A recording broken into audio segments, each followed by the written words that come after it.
l'armée ukrainienne souffre d'une pénurie de munitions et de personnel. Cependant, si l'Ukraine dépend entièrement de ses alliés pour fournir l'équipement militaire nécessaire à la poursuite des opérations de combat, elle ne peut s'en prendre qu'à elle-même pour les retards de mobilisation. Au début de l'année, on pensait généralement qu'après l'échec de la contre-offensive ukrainienne de l'été dernier, le conflit en Ukraine était dans une impasse. Aujourd'hui, ce scénario semble plus optimiste. Il existe une possibilité inquiétante qu'au cours des prochains mois, une nouvelle offensive russe puissante franchisse les défenses de l'Ukraine et pénètre profondément dans le pays.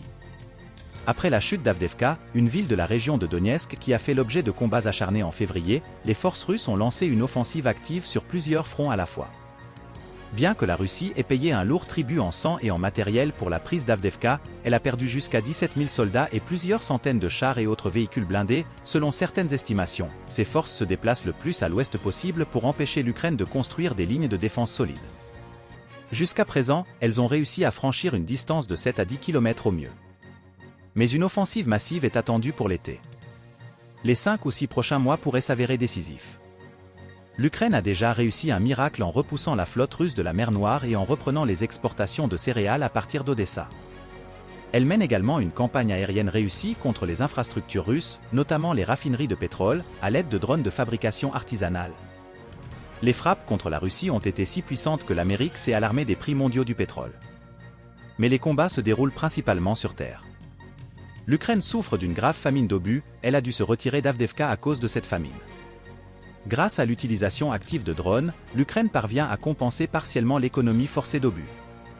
Mais les drones, contrairement à l'artillerie, ne sont pas adaptés aux tirs groupés.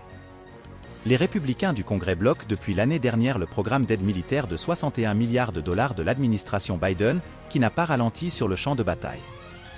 Il en va de même pour l'échec du plan de l'Union européenne visant à livrer plus d'un demi-million d'obus d'ici ce mois-ci. Sur les lignes de front, la Russie donne au moins 5 salves pour chaque salve ukrainienne.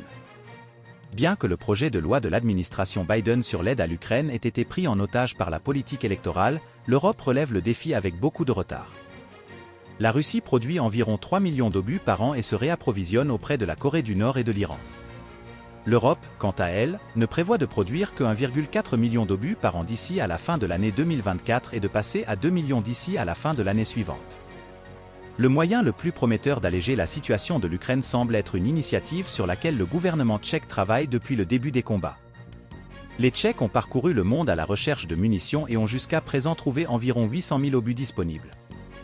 Plusieurs pays, dont l'Allemagne, les Pays-Bas, le Danemark et le Canada, ont participé au financement. Si 3 milliards d'euros sont réunis, ils pourront mettre la main sur 1,5 million d'obus. Nico Lange, ancien fonctionnaire du ministère allemand de la Défense et expert de l'Ukraine, affirme que les obus ont déjà commencé à arriver, bien qu'en petite quantité. Les Tchèques ont parcouru le monde à la recherche de munitions et ont trouvé jusqu'à présent environ 800 000 obus disponibles. Plusieurs pays, dont l'Allemagne, les Pays-Bas, le Danemark et le Canada, ont participé au financement. Si 3 milliards d'euros, 3,3 milliards de dollars, peuvent être réunis, les Tchèques affirment qu'ils pourront mettre la main sur 1,5 million d'obus. Nico Lange, ancien fonctionnaire du ministère allemand de la Défense et expert de l'Ukraine, affirme que les obus ont déjà commencé à arriver, bien qu'en petite quantité.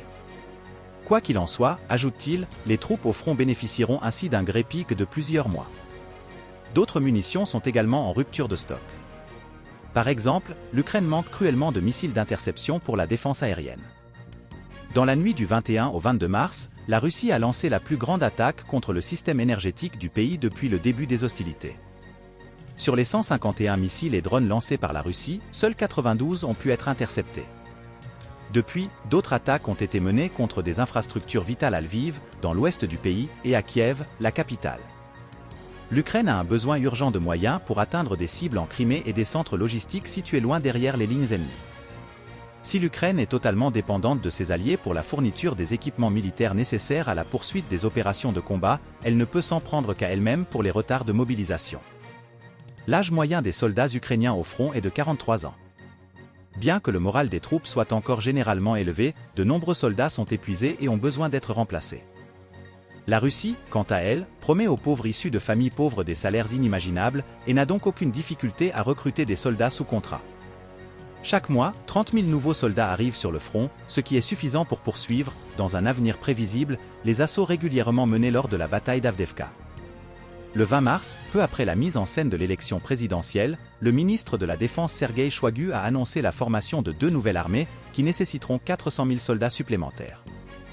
Malgré la résistance politique, il est clair que l'Ukraine devra se mobiliser bien plus largement que ne le permet la législation actuelle.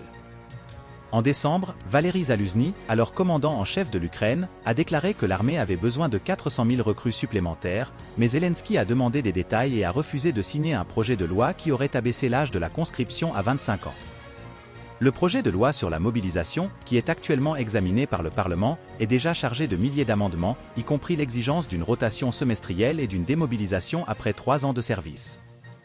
Il pourrait être adopté dès le début du mois d'avril. Cependant, les recrues devront être enregistrées et formées, ce qui prendra plusieurs mois. En attendant, le nouveau commandant en chef, Alexandre Syrski, a lancé un audit pour comprendre pourquoi seuls 300 000 hommes sur les 900 000 que compte l'armée ont effectivement participé aux batailles. Zelensky n'a pas non plus d'excuses particulières pour les retards dans la construction des fortifications défensives, surtout après que les Russes ont montré l'été dernier que le camp défensif ayant des positions bien préparées avait l'avantage. Le président n'a annoncé qu'en novembre le début des travaux de construction à grande échelle, impliquant à la fois des troupes de génie et des entrepreneurs civils.